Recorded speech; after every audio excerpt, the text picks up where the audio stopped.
My name is Ariel Monroe. I'm 39 years old, and for 8 years, everyone at St. Gabriel Medical Center thought I was invisible. Not disliked, not hated, just unnoticed. I was the quiet nurse on nights, the one who didn't gossip, the one who didn't flirt with doctors, the one who didn't beg administrators for praise. I just worked. And I worked so hard that some nights, the hospital felt less like a workplace and more like a second skin. Sterile hallways, humming fluorescent lights, the scent of antiseptic soaked into my clothes, and the constant beep of monitors that never seemed to stop. People assume quiet women are weak, but quiet doesn't mean empty. Quiet can mean careful. Quiet can mean patient. Quiet can mean you're watching everything, while everyone else is too busy performing to notice. And that's exactly what I was doing. Watching, learning, waiting. Because the truth is, St. Gabriel wasn't just a hospital to me. It was my whole life, and it was also the place where my husband decided to destroy me. His name is Dr. Nathan Cole. If you've ever been inside a hospital, you've seen his type. Polished, confident, camera ready. The kind of doctor who walks down a hallway and everyone straightens their posture automatically. He was the chief of cardiology. He wore suits even when he didn't have to. He spoke like every sentence was a verdict. And for a long time, I loved him. Not because he was powerful, but because I thought he was good. I met Nathan back when he was still a resident, and I was a nursing student working nights. We were both exhausted, both broke, both trying to survive a world that didn't care if we collapsed. He used to bring me hot tea at 3 a.m. He used to squeeze my hand when he passed the nurse's station. He used to look at me like I mattered. Then he became important, and the more important he became, the smaller he acted like I was. It started quietly, little comments. "You're always tired. You don't dress up anymore." Nurses don't understand pressure like doctors do. Then it became sharper. He stopped asking how my shift went, stopped looking up when I came into a room, stopped touching me unless he wanted something. And the worst part? He did it so slowly that I kept telling myself it was temporary, that it was stress, that it was the hospital, that it wasn't him. But it was him. It was always him. And the night it became undeniable was the night my pager went off at 2:17 a.m. The cardiology wing at night has a different kind of silence. Not peaceful, heavy. The kind of quiet that carries grief in its pockets. The kind of quiet where you can hear the soft squeak of your shoes and the distant roll of a gurney 2 hallways away. I was on my 3rd consecutive 12-hour shift. My feet burned inside my white shoes. My back ached. My hands were dry and cracked from constant sanitizing. I was pushing the medication cart when my pager vibrated.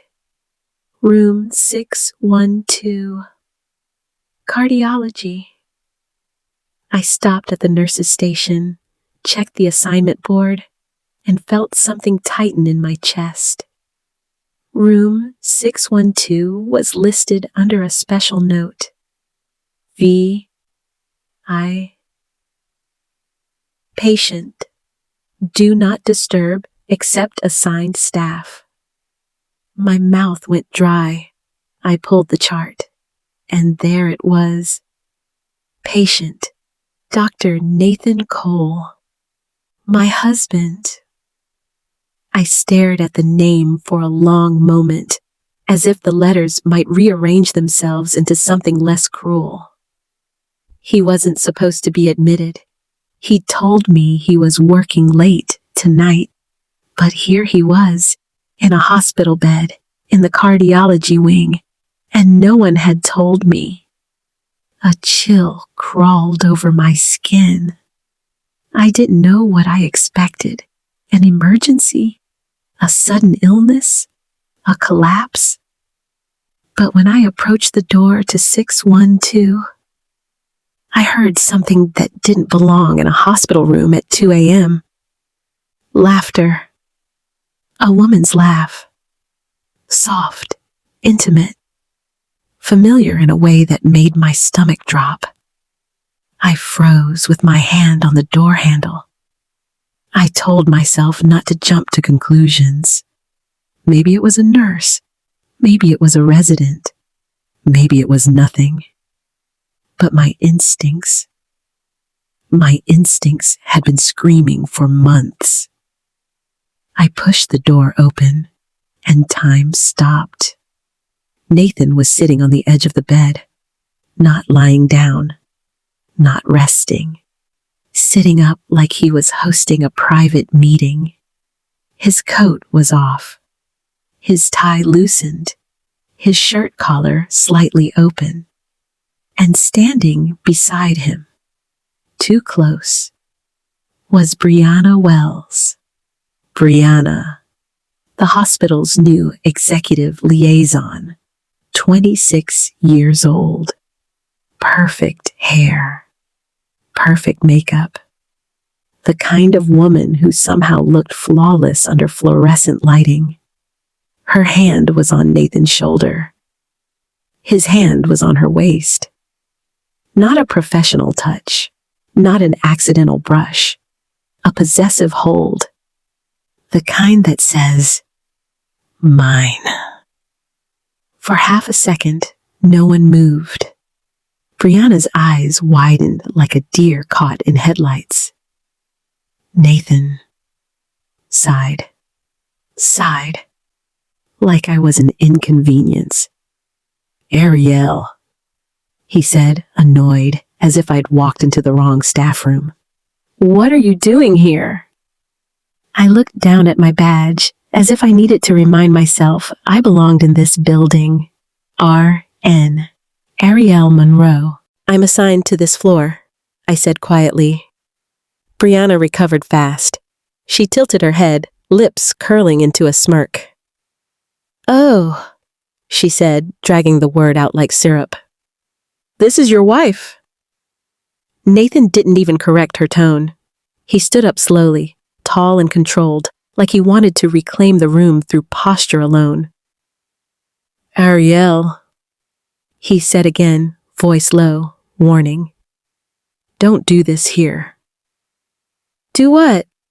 I asked. My voice was steady, but my hands were trembling so hard I had to grip the medication cart to keep them from shaking. He glanced at Brianna, then back to me, and his expression shifted into something colder than I'd ever seen. You're embarrassing yourself. The words hit like a slap. Brianna's smirk widened. Nathan leaned slightly closer and said the sentence that changed everything. You're just a nurse. Then, with quiet venom, go back to being useful. For a moment, I couldn't breathe. My chest tightened so sharply it felt like I was the one having a cardiac event. This was my husband, the man who once kissed my forehead before my shifts, the man who once told me I was the strongest person he'd ever met. And now he was looking at me like I was nothing, like I was staff, like I was beneath him. I swallowed. I wanted to scream. I wanted to throw the medication tray across the room. I wanted to rip Brianna's hand off his shoulder, but I didn't, because I was the quiet nurse. So I did what quiet nurses do. I nodded once, turned, and walked. But as I reached the hallway, I heard Brianna laugh again, and Nathan's voice, soft, amused. See? He said. She never fights. That was the moment my heart stopped loving him. 2 days later, I was called into administration. Not human resources, administration. That's when you know it's not a conversation. It's a verdict. The conference room smelled like coffee and expensive cologne.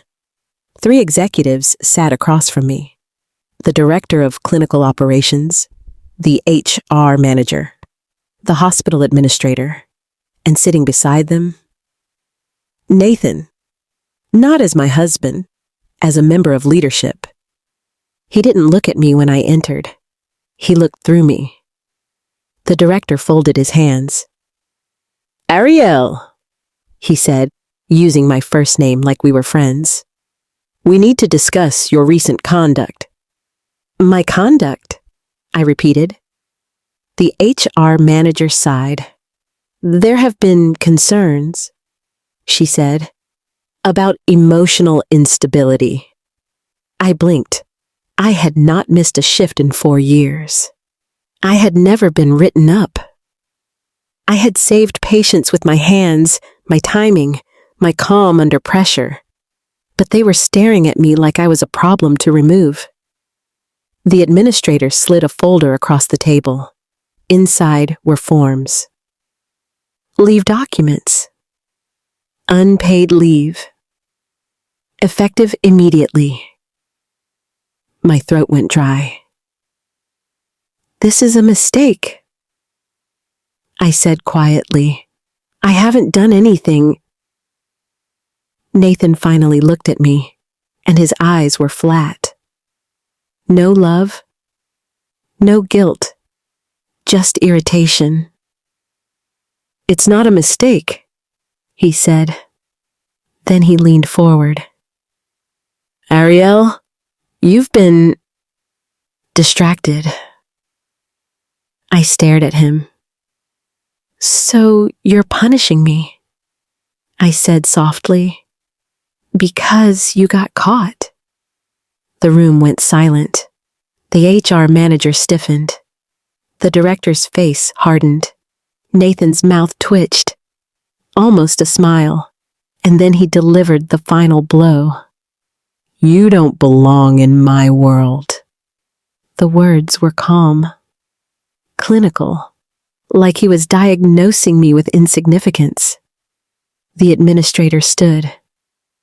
We'll escort you out. Escort. As if I was dangerous. As if I was unstable. As if I was the problem. 2 security guards appeared at the door. My ears rang. I stood slowly, legs shaking, trying not to show weakness. As they walked me down the hallway, nurses I'd worked beside for years stared in confusion. Some looked away quickly. Some whispered. I held my head high because I refused to cry in public. But inside, I was burning. At the exit, the security guard handed me a box. My locker items. A cheap pen, a water bottle, a half-used lotion. 8 years of my life reduced to a cardboard box. The guard opened the door. Cold air hit my face. You can't come back without an appointment, he said. Then the door closed behind me, locked, like I wasn't allowed to exist inside the place I'd helped keep alive. That night, I went home. Our house was quiet, too quiet. Nathan was sitting in the living room, scrolling through his phone like nothing happened. I stood in the doorway with my box. He looked up, glanced at it, then went back to his screen. You're home early, he said casually. I stared at him. They escorted me out, I said. He shrugged. Maybe it's for the best. For the best. Like my career was a stain he wanted removed.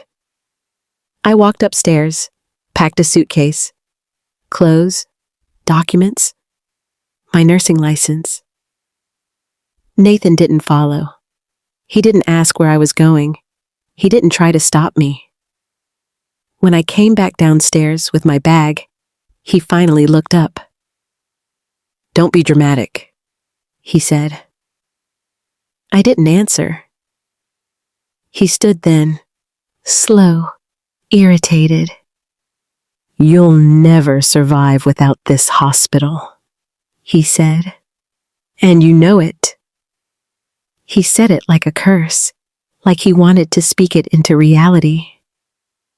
I took a breath, and for the first time in 8 years, I let my voice carry something sharp. "You think St. Gabriel is the only world?" I said quietly. Nathan's eyebrow lifted. "Because it's my world." I looked at him. No tears, no begging, just calm. "We'll see," I said. Then I walked out. I drove to a small apartment I kept under my maiden name, a place I'd never told Nathan about, not because I was hiding an affair, because I was hiding protection. A backup plan, the kind quiet women always have. Inside, I didn't collapse. I didn't scream. I didn't call friends. I went straight to the closet, reached behind a line of old coats, and pulled out a black leather folder. Inside were documents that could end Nathan's life as he knew it. Share certificates, ownership agreements, trust structures. A name stamped on every page. Monroe Health Holdings. My grandmother's company. My inheritance. My quiet power. The power I never used. Because I loved him. Because I thought he'd change. Because I wanted a marriage more than I wanted revenge. But now my love was dead. And all that remained was ownership. I opened my phone. Not the one Nathan knew. My private phone. Encrypted. Secure. I tapped one contact. Director Evelyn Park. My CEO. My shield. My executioner, if I needed her to be. I pressed call. It rang once. She answered immediately. "Chairperson Monroe?" she said, voice calm and sharp. "Are you safe?" I stared at the folder on the table. My hands finally stopped shaking. "Yes," I said. Then I spoke the words that would start the collapse of a hospital empire. "Contingency plan activated." There was a pause. Then her tone changed. "Understood," she said. "What happened?" I took a slow breath. "My husband removed me," I said. "He thinks I'm just a nurse." Evelyn's voice went cold. "He made a mistake." I looked out at the city lights through my window, and for the first time, I smiled. He made the biggest mistake of his life, I whispered. 2 weeks later, St. Gabriel called an emergency board meeting. All department heads were required to attend. Nathan walked in confident, smiling, unaware. The CEO cleared his throat. "Before we begin," he said, "our majority shareholder will be joining us." The doors opened, and I stepped inside, not in scrubs, in a tailored suit. The room went silent. Nathan's smile vanished, and I finally spoke. "Good morning." When I walked into that boardroom, I didn't say a word. I didn't have to. Silence does something powerful when it enters a room full of arrogant people. Every conversation died instantly. Every chair stopped moving. Every breath froze mid-air. The executives of St. Gabriel Medical Center, men and women who had ignored me for years, stared as if they were seeing a ghost. Because in their minds, I wasn't supposed to be there. I wasn't supposed to exist outside Scrubs, and I certainly wasn't supposed to walk in wearing a tailored charcoal suit, heels clicking against the polished floor, posture straight, expression calm. I scanned the room slowly. The CFO, the legal counsel, the director of operations, and then Nathan, my husband, my former husband, though he didn't know it yet. His face drained of color. His confident smile collapsed like wet paper. His mouth opened slightly, then closed. For the first time in years, he looked afraid. The CEO cleared his throat, trying to recover control.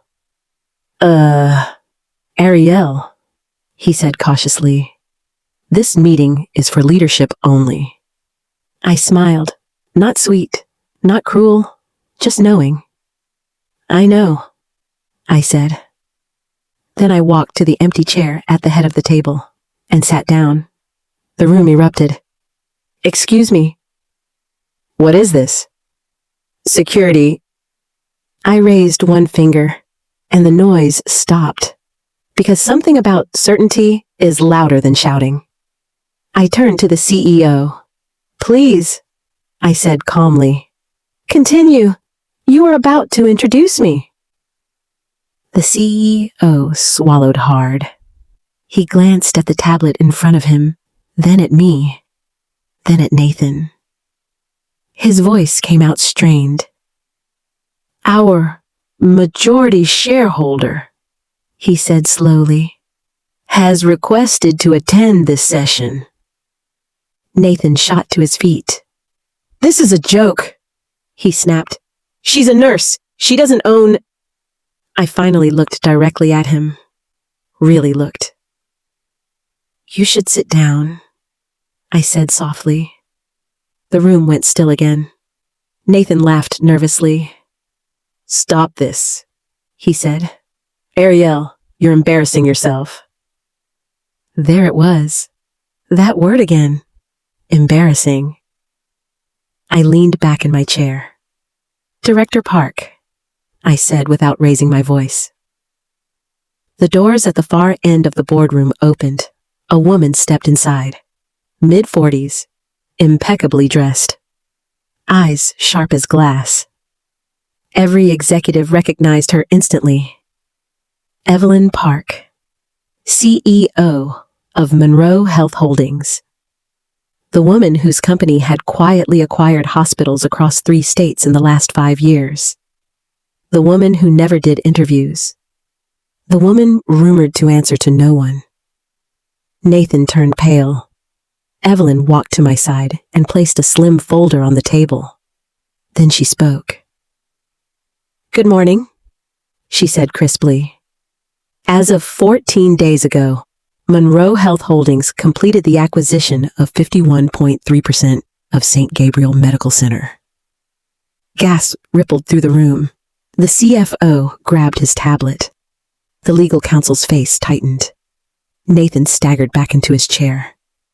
That's impossible, he whispered. Evelyn turned to him. It's not, she said coolly. You signed the loan restructuring documents last year. The ones you never read. Nathan's eyes widened. I remembered that night. The night he'd come home angry, thrown papers onto the counter. Just routine refinancing, he'd said. Sign here. I had signed. Because I trusted him. Because I loved him. Because I never imagined I'd need the clause hidden in page 42. The moral conduct clause. The clause that allowed silent transfer of ownership in the event of ethical violations. Evelyn continued. Following an internal review, she said, and verified evidence of misconduct by senior leadership, her eyes flicked briefly to Nathan. Monroe Health Holdings has exercised its rights. Nathan's voice cracked. What evidence? I finally spoke again. Everything, I said. Evelyn tapped the tablet. The screen at the front of the boardroom lit up. Emails, messages, calendar invites, hotel receipts, footage from security cameras inside my own house. Nathan's voice echoed through the room from the speakers. Don't worry, she's just a nurse. She never fights. A hush fell, then whispers, then stunned silence. The CEO stood abruptly. Dr. Cole, he said tightly, is this true? Nathan looked around wildly. No, she manipulated this. I stood. Slowly, deliberately. I walked around the table until I stood directly behind him. You threw me out of the hospital I helped to build, I said quietly. You humiliated me. You cheated. You called me nothing. I leaned closer. So I checked the files you never bothered to read. Nathan's hands trembled. Evelyn spoke again. Effective immediately, she said. Dr. Nathan Cole is suspended pending investigation.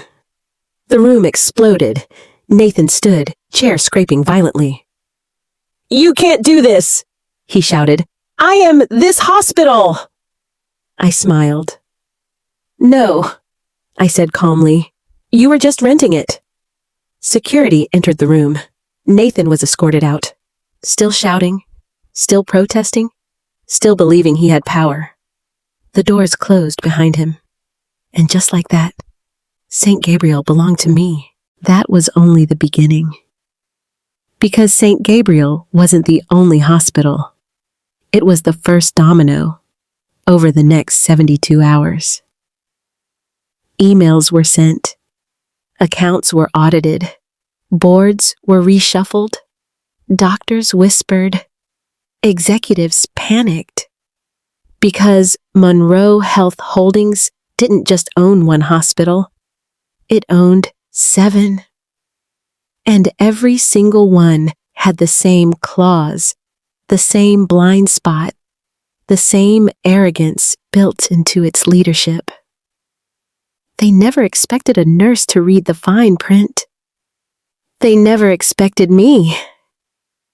Nathan tried calling. I didn't answer. He left voicemails, crying, begging, threatening. I deleted them all. On the 4th day, he showed up at my apartment. I watched him through the peephole. Unshaven, wrinkled clothes, eyes wild. The man who once ruled operating rooms now looked like a stranger. I know you're in there, he shouted. Open the door. I didn't move. Instead, I called Evelyn. Phase 2, I said. Her response was instant. Understood. That night, Nathan was removed from the hospital's internal systems, his credentials revoked, his name stripped from research papers, his awards quietly reassigned, and at 9 a.m. the next morning, a press release went live. St. Gabriel announces leadership restructuring, chief of cardiology removed pending ethics review.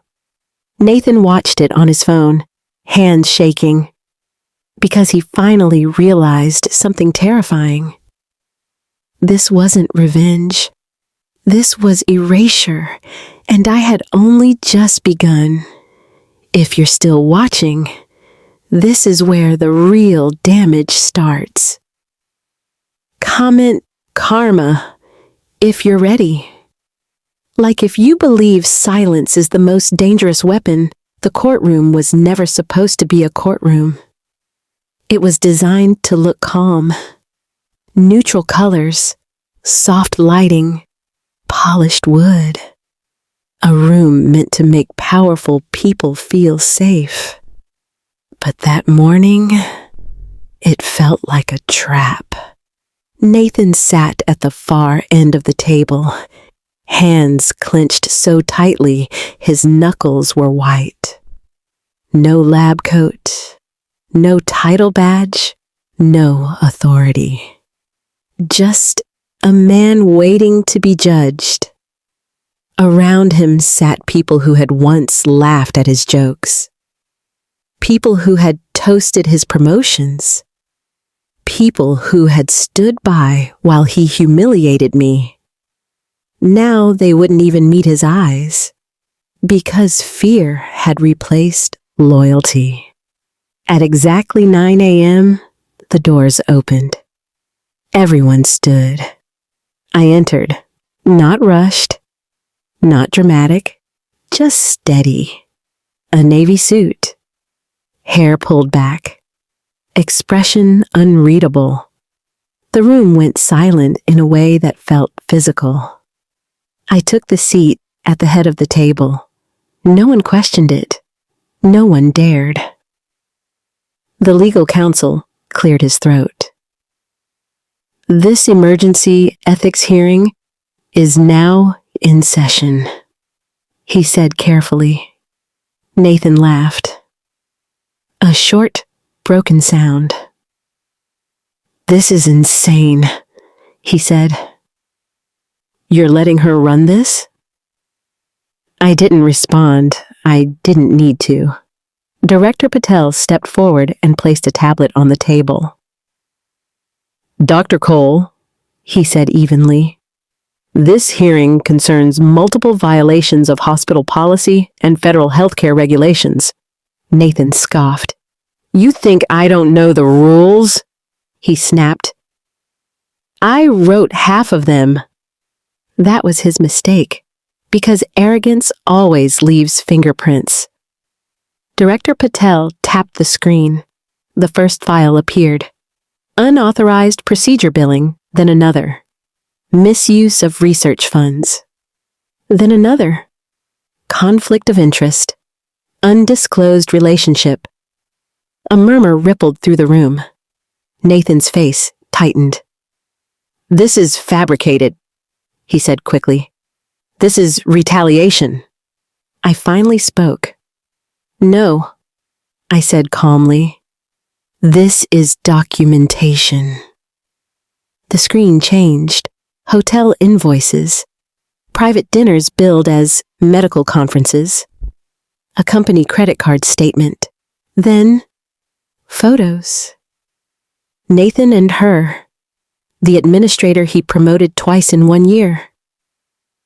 Laughing, kissing, entering restricted areas together. Someone gasped. The HR director whispered, "Oh my God." Nathan stood abruptly. This has nothing to do with patient care, he shouted. I leaned forward slightly. It has everything to do with ethics, I said.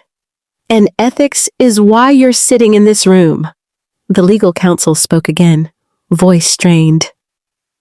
Dr. Cole, were you in a romantic relationship with a subordinate while approving her budget increases? Nathan opened his mouth, closed it, looked around. No allies, no smiles, just faces waiting for him to fall. I don't have to answer this, he said weakly. Director Patel nodded. You're right, he said. You don't. He pressed another button. The final file opened. A recorded video. Nathan's own voice filled the room. She's just a nurse. She doesn't matter. I'll divorce her after the promotion clears. She won't fight back. The room froze. Not metaphorically. Literally. No one moved. No one breathed. Nathan looked at me. For the first time, he understood. You recorded me? He whispered. I stood, slowly. No, I said. You recorded yourself. I walked around the table. Every step echoed. I spent years being invisible. I said quietly, listening, watching, learning. I stopped beside him. You were never careful, I continued. Because you never thought I mattered. Nathan collapsed back into his chair. Director Patel spoke, voice firm. Based on the evidence, he said, this board recommends immediate termination. The words landed like a verdict. Nathan shot up again. You can't do this, he shouted. I'll sue. I'll destroy all of you. I looked him straight in the eyes. You already destroyed yourself, I said. Security entered. This time, there was no struggle, no shouting, just a man being escorted out of the room he once ruled. The doors closed behind him. The silence afterward was deafening. I turned to the board. Effective immediately, I said. We will reopen the investigation into every department head appointed under Dr. Cole. Panic flickered across several faces. I wasn't finished. We will audit every financial decision made in the last 3 years. More fear. And, I added calmly, anyone found complicit will be removed. No one argued. No one spoke. Because they finally understood. I wasn't here to threaten.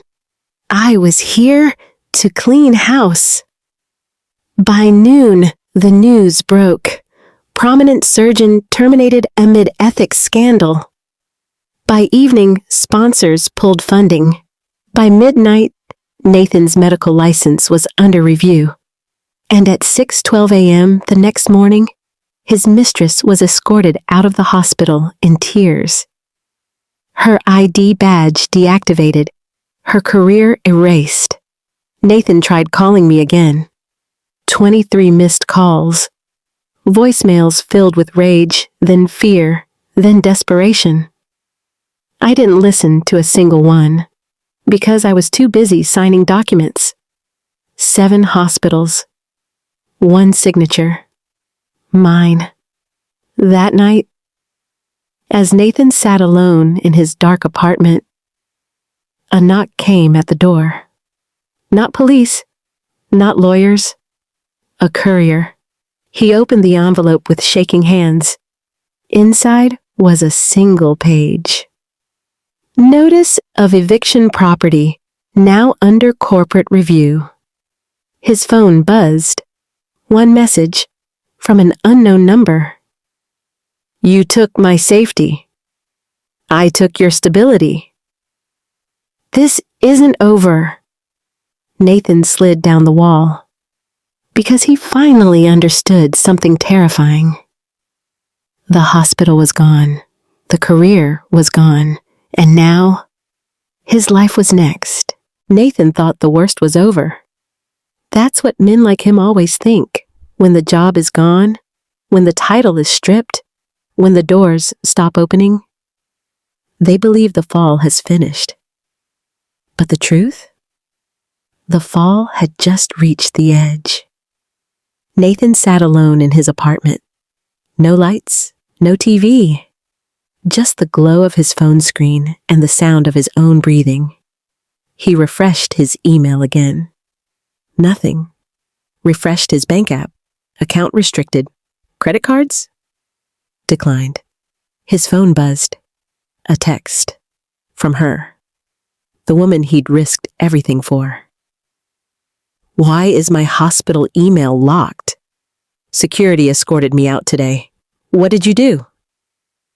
Nathan stared at the screen. His fingers hovered. Then typed. This is temporary.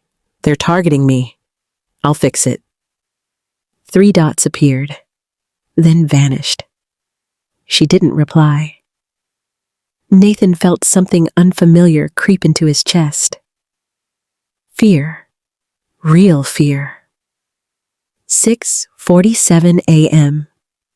I was already awake, coffee untouched. Tablet open. Director Patel stood beside me, scrolling through reports. Media inquiries have started, he said. They know something is coming. I nodded once. Good, I said. I tapped my screen. A folder opened, labeled simply, Evidence. Release authorized Director Patel hesitated. Once this goes out, he said carefully, there's no pulling it back. I met his eyes. He didn't pull back when I was sick, I said. Send it. 8:02 a.m. The first leak. A health industry blog published an article. Small site, low traffic, easy to dismiss. The headline read, Exclusive. Former surgeon terminated amid secret affair with administrator. Inside were screenshots, emails, calendar entries marked private review session. Photos blurred just enough to spark curiosity. Within minutes, the link spread. Healthcare forums, Reddit threads, group chats. Nathan's phone exploded. Unknown numbers, journalists, former colleagues. He ignored them all. Because denial is easier than collapse. 9:31 a.m. The second drop. A verified news outlet picked it up, this time with names, with faces, with confirmation. Sources. Confirm. Ethics violations and affair led to hospital takeover. Nathan watched it appear on his TV. His own face on the screen. His mistress's face beside it. The anchor's voice was calm, clinical, deadly. This raises serious concerns about misuse of power and patient trust, she said. Nathan threw the remote. It shattered against the wall. 10:15 a.m. The video. This one didn't come from a news outlet. It came from social media. A clip. 30 seconds long, no context, no commentary, just him, standing over a hospital bed. My hospital bed. The words were unmistakable. You're just a nurse. You don't matter. I'll divorce you when this promotion clears. The internet did the rest. Comments flooded in. This man treated patients? Disgusting. How many others did he abuse? Nathan dropped his phone, hands shaking, breath shallow. This isn't real, he whispered. But it was. She was crying. The woman he had chosen over me, sitting in her car, makeup smeared, phone pressed to her ear. They're destroying me, she sobbed. My name is everywhere. I can't get another job. Nathan listened, silent, helpless. I gave up everything for you, she said. You promised me. Nathan closed his eyes. He had nothing left to promise. She hung up, blocked him, just like that. I watched the trending page quietly. Director Patel stood nearby. They're calling it one of the fastest reputation collapses in recent healthcare history, he said. I didn't smile. I didn't celebrate. I felt still, because this wasn't about joy. It was about balance. Is the patient advocacy group ready? I asked. Yes, he said. They're releasing statements condemning the abuse of authority. Good, I said. Let them speak. Because when victims speak, power loses its voice. Nathan's phone buzzed one last time. A notification. Medical license. Suspended pending review. He slid down onto the floor, back against the wall, head in his hands. A man reduced to nothing by his own words. His phone buzzed again. A single message. From me. You wanted me silent. Now the world is listening. Nathan screamed, not in anger, not in rage, but in loss.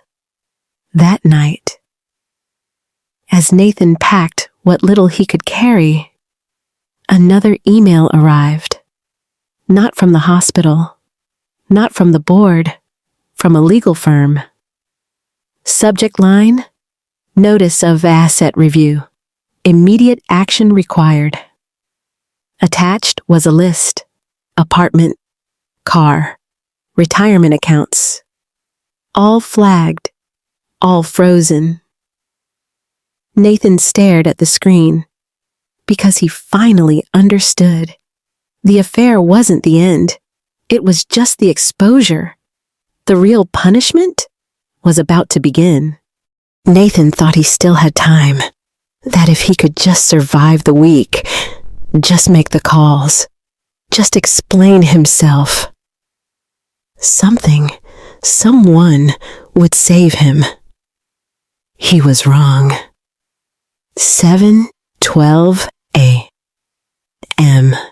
The email that ended it. Nathan Dehan sat on the edge of his bed, phone clenched in his hand. No shower, no breakfast, no plan. His inbox refreshed automatically, and then it arrived. From St. Gabriel Medical Center. Subject line, Employment Status Update. Effective immediately. He opened it. His eyes moved quickly, then stopped. Following the conclusions of the Ethics Review Panel and pursuant to hospital policy and federal healthcare standards, your employment with St. Gabriel Medical Center is hereby terminated, effective immediately. Below it, one line stood out. All benefits, compensation, and institutional affiliations are revoked. Nathan let out a sound that wasn't quite a breath. It wasn't a scream either. It was the sound of a man realizing there was nothing left to hold.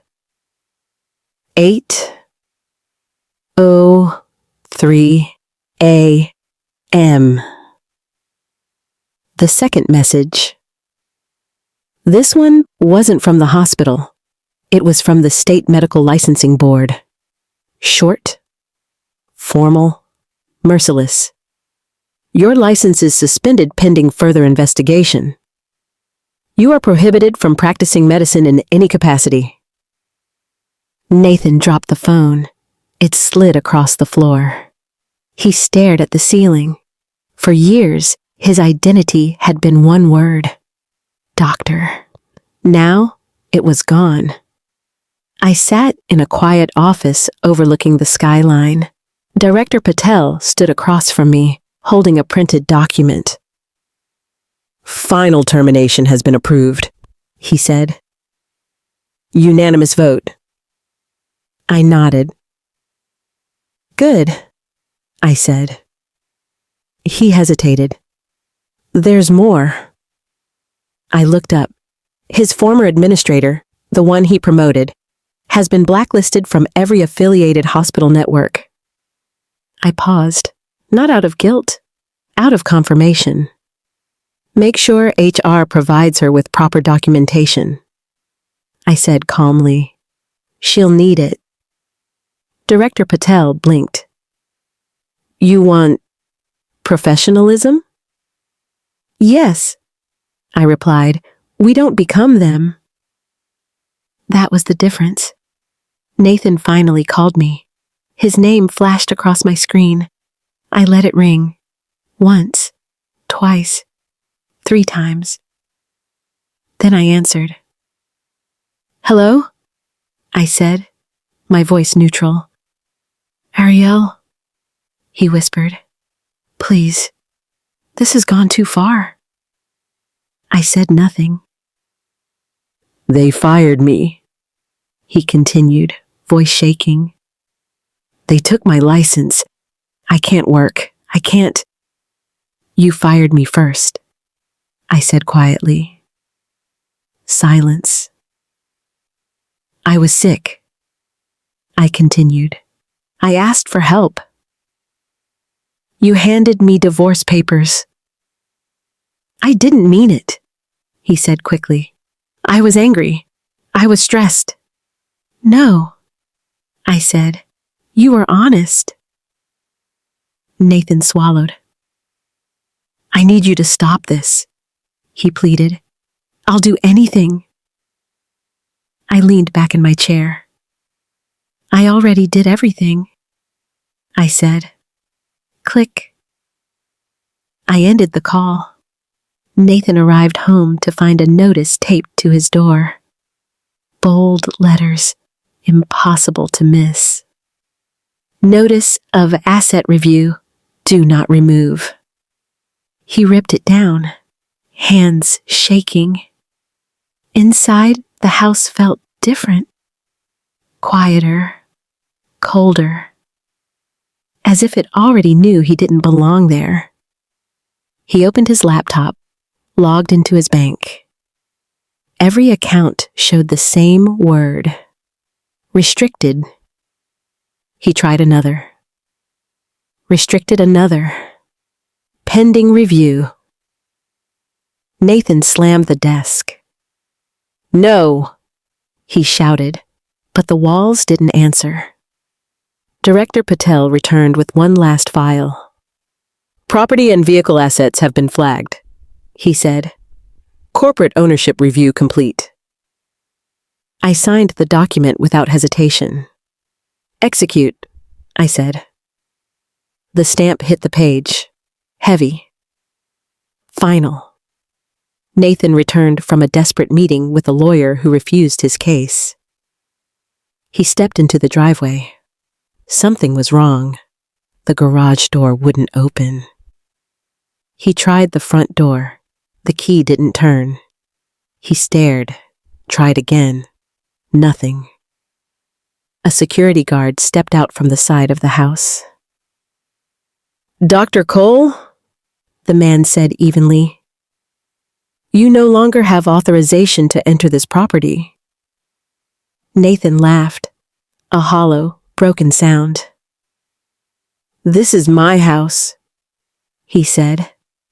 The guard didn't argue. He simply handed Nathan an envelope.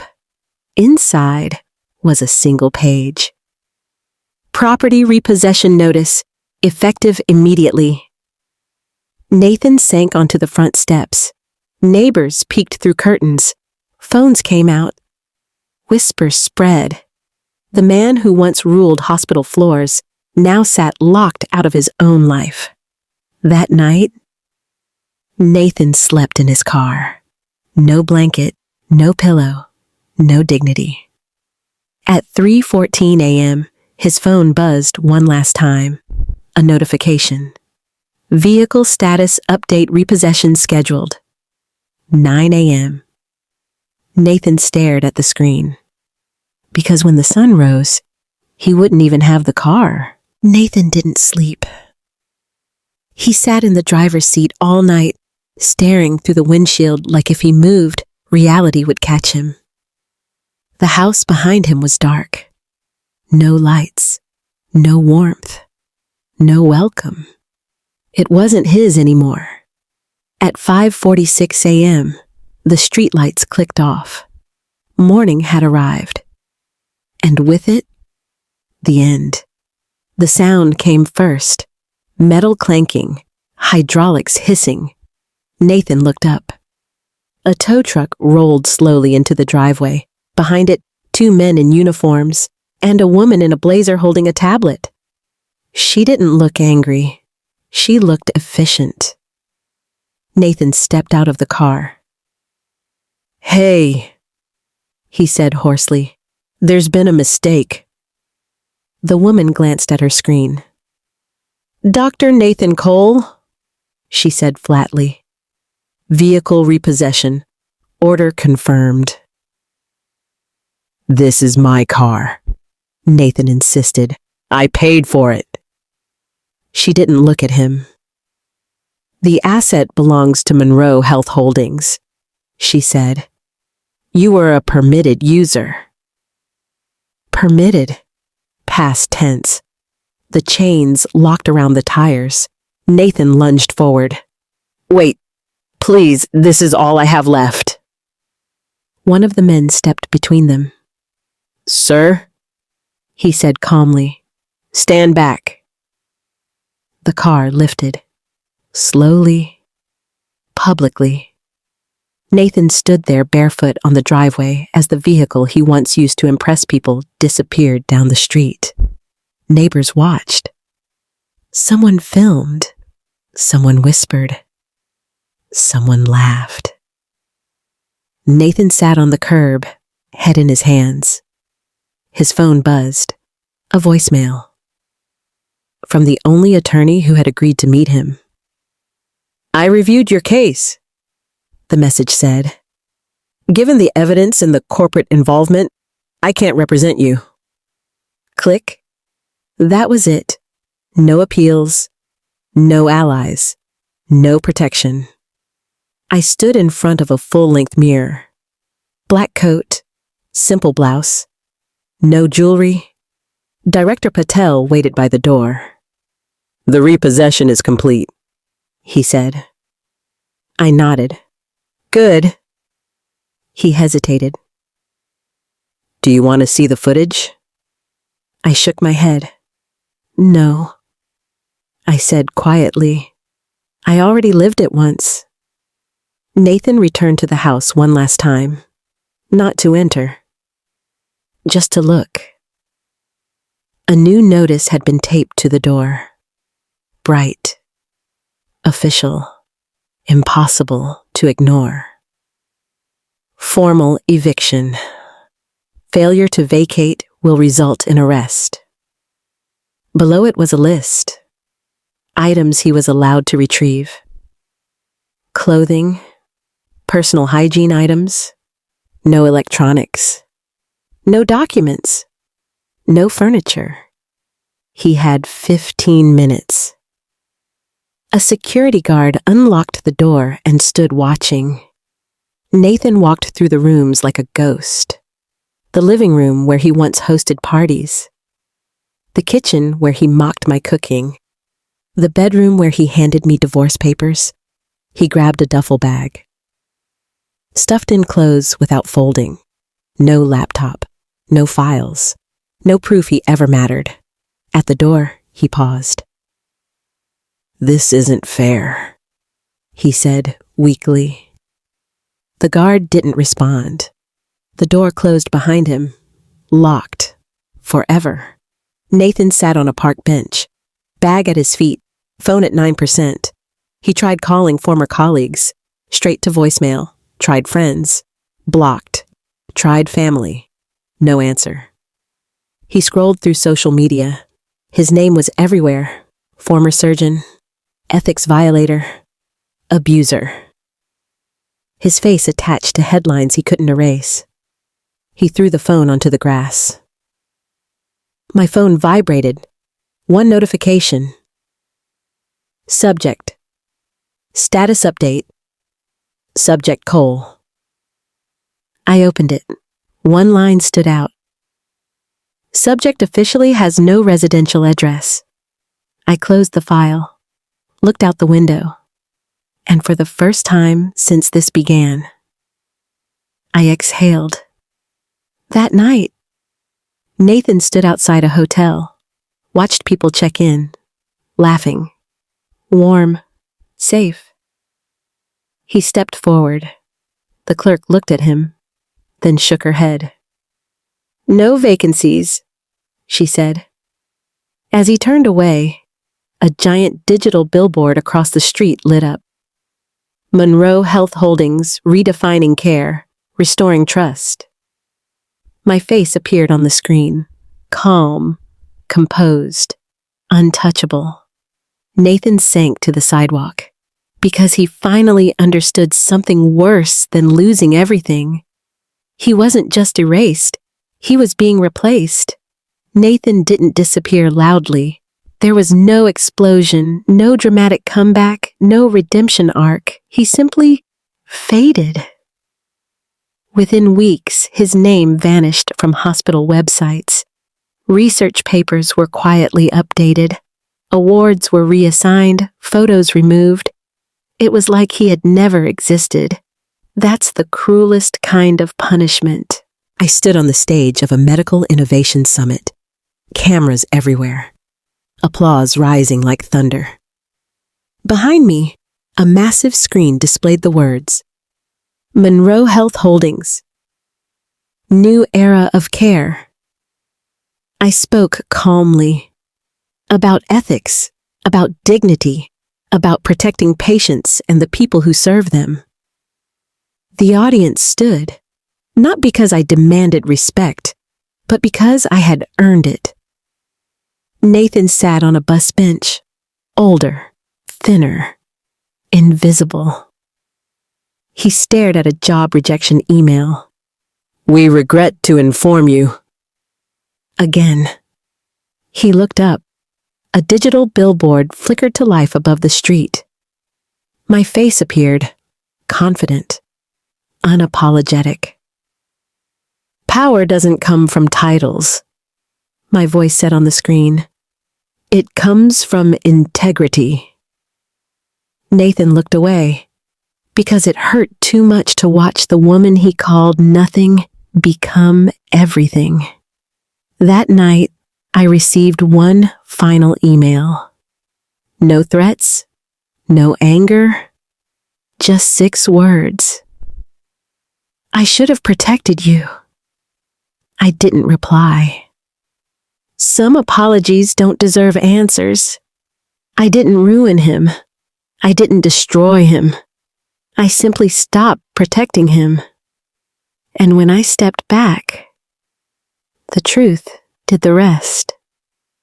If this story gave you chills, if you've ever been underestimated, if someone ever tried to erase your worth, like this video, comment your city below, subscribe, because the next story is even colder.